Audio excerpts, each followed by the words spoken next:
लेकिन अमित शाह ने आज पोस्ट किया, एक पोस्ट करके बताया कि साहब मोदी के 12 साल भी पूरे हुए, और उन्होंने बताया कि साहब ये जो डेमोग्राफिक चेंजेस हो रहे हैं, जो हमारी जनसंख्या में बदलाव आ रहे हैं, इसको लेके एक हाई पावर्ड कमेटी का गठन किया गया। ये हाई लेवल कमेटी के जो अध्यक्ष होंगे जस्टिस प्रकाश नावेलकर होंगे, रिटायर्ड है। इसमें 3-4 लोग हैं, उसमें एक हमारे जो उत्तर प्रदेश के पहले चीफ सेक्रेटरी थे दुर्गा शंकर मिश्रा।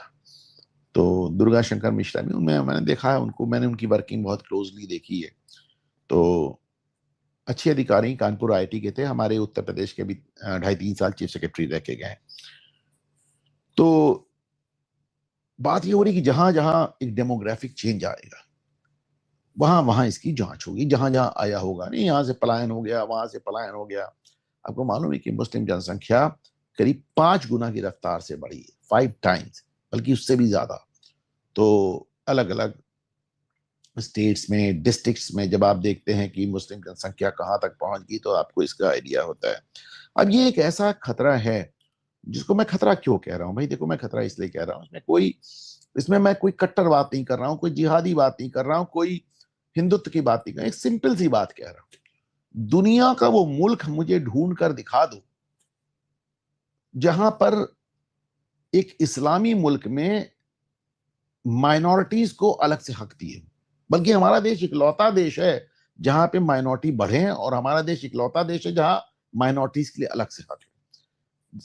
एक आध वो छोड़ दिया जाए, वहां भी अब इंडोनेशिया मलेशिया में भी कट्टरवाद बहुत बढ़ता चला जा रहा है हिंदुओं के खिलाफ, वरना हर इस्लामिक मुल्क में कोई माइनॉरिटी चैन से जी तो नहीं पाई ना। पाकिस्तान बांग्लादेश देख लीजिए, अरे जाने दीजिए यार, दूसरे देश में क्यों जाना, कश्मीर देख लीजिए, बंगाल देख लीजिए, मेवात देख लीजिए। तो ये एक अकाट्य सत्य है, इसे कोई दुनिया का आदमी नहीं कर। यू टॉक टू अ मुस्लिम, आप मुसलमानों से अकेले में बात करें तो ये नहीं कहते कि नहीं नहीं हम हमारे राज्य में आप एकदम सही रहेंगे, कहीं नहीं सकते। उस आपने नजर आ रहा है कश्मीर, ज्यादा होगा तो वो यही कहेंगे कि भाई कन्वर्ट हो जाइए, और क्या, इससे ज्यादा वो नहीं कह सकते। तो ऐसे में जो डेमोग्राफिक चेंज है, और इसीलिए जो मैं बार बार कहता हूं कि डेमोग्राफी इज डेस्टिनी, जनसांख्यिकी ही प्रारब्ध है, यही आपका भविष्य है। तो फाइनली इस पे 12 साल बाद आज ही सही, इस पे एक हाई पावर्ड कमेटी बनी है। मैं बार बार आपसे कह रहा हूं, बंगाल की जीत ने मोदी सरकार में एक अलग किस्म का वो जिसे कहना चाहिए कॉन्फिडेंस भरा है। कारण समझिए, फाल्ता में क्या हुआ। प्रशांत किशोर ने कहा था कि 2021 में कि बंगाल में 10 में से 7 हिंदुओं ने भाजपा को वोट डाला, भाजपा तब भी हार गई। अरे भैया, बंगाल में आप तब तक नहीं जीत सकते जब तक 10 में से 9 हिंदू तुमको वोट ना दें। फाल्ता में देखिए 10 में से 10 हिंदुओं ने वोट दिया।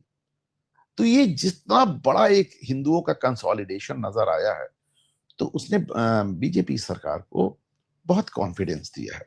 और ये बड़ा कंट्रोवर्शियल होने जा रहा है। ये वक्फ पक्फ सबका बाप निकलेगा जब ये डेमोग्राफी चेंज पे ये रिपोर्ट आएगी और ये सब आएगा। और वैसे भी मुझे मानता हूं कि साहब बहुत पहले ये काम हो जाना चाहिए, लेकिन फाइनली हो गया। देर लगी आने में, तुमको शुक्र है फिर भी आए। तो